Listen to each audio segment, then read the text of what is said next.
So, political commentator Mark Thiessen gave an interview recently where he laid out this really compelling and, yeah, for some, pretty controversial case for a renewed Trump presidency. But his argument isn't just about, looking back at a list of accomplishments. Nope, it's about a very specific vision for the future. So, let's unpack his core claims from foreign policy all the way to the economy to really get what this Trump renewal argument is all about. So how exactly does he build this case? We're going to follow his logic step by step. We'll kick things off with what he calls a massive list of accomplishments. Then we'll dive into how he reframes foreign policy and really dig into this central idea of laying economic groundwork. And finally, we'll see how he uses polling to go after the opposition and what he thinks is the big lesson here for both parties. Okay, so the whole foundation of his argument really rests on this one pretty bold claim. He says that when he tried to do his usual top 10 list of achievements from the first year, he couldn't. The list, he argues, was just too long to narrow down. This whole idea that there were an overwhelming number of successes is absolutely key to his story. So let's see what actually made this supposed list. All right, so let's dive right into that list. Thiessen kicks things off on the home front, zeroing in on what he presents as solid, concrete wins in domestic policy right from the get-go. What's really fascinating here is the mix. He blends this decisive national security victory, catching a bombing mastermind in just 6 weeks, with these very populist economic ideas. He puts securing the border right next to proposals that are designed to hit home for working Americans, like getting rid of taxes on tips or creating these Trump accounts, which would be a trust fund for every single kid. It's this combination of strength and direct financial benefit that's really a core theme here. So, from domestic policy, Thiessen pivots, and he pivots hard, to the world stage. He goes right at a criticism you hear all the time, that the administration's foreign policy was isolationist. He basically says, hey, if you actually look at what they did, a totally different picture emerges. It's a picture of active and, often aggressive engagement. And his proof? Well, it's direct military force. He points to strikes against the Houthis, strikes against the Iranians, and a full-on naval blockade of Venezuela. To Thiessen, these are not the moves of an administration that's pulling back from the world. He's holding them up as proof of a decisive interventionist foreign policy that wasn't afraid to project power. And in Thiessen's view, you can't see this contrast any clearer than when you look at Ukraine. He draws a really sharp line. On one side, he claims the previous administration held back intelligence and dodged key energy sanctions. But on the other, he says the Trump administration did the complete opposite, actively giving Ukraine intelligence for strikes and hitting Russia's oil and gas with sanctions.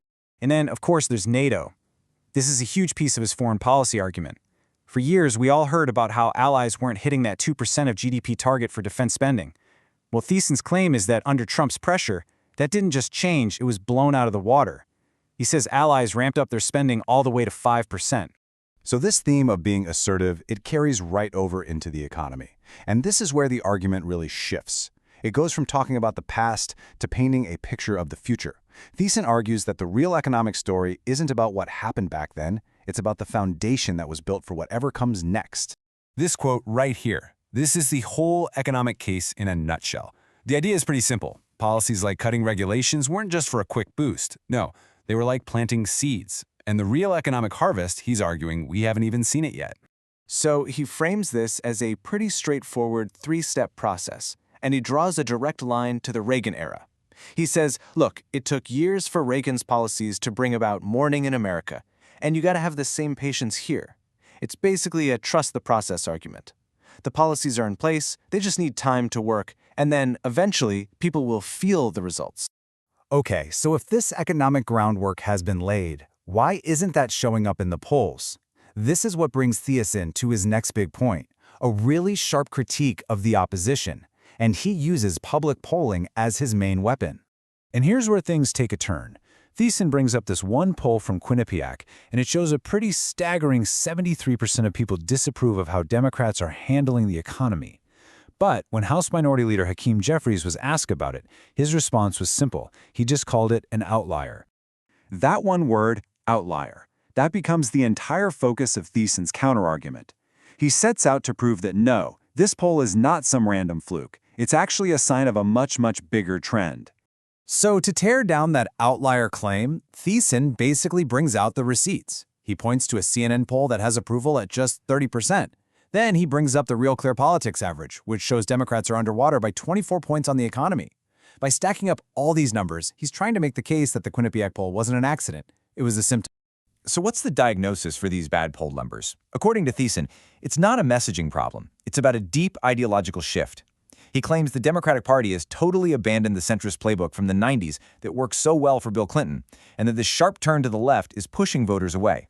And that brings us to the final takeaway. After laying out his whole case, Thiessen wraps up with a piece of advice. And it's not just for one party. It's what he sees as a critical lesson for anyone in politics today. He actually pulls this famous line from the movie Scarface, and he aims it straight at the Democrats. Don't get high on your own supply.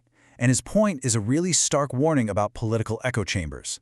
Basically, stop believing your own hype and start listening to what the data, and more importantly, what the voters are actually telling you. But his advice isn't just one-sided. For Republicans, the lesson is all about patience and a little humility. He warns them, don't fall into the trap of just telling people their lives are better.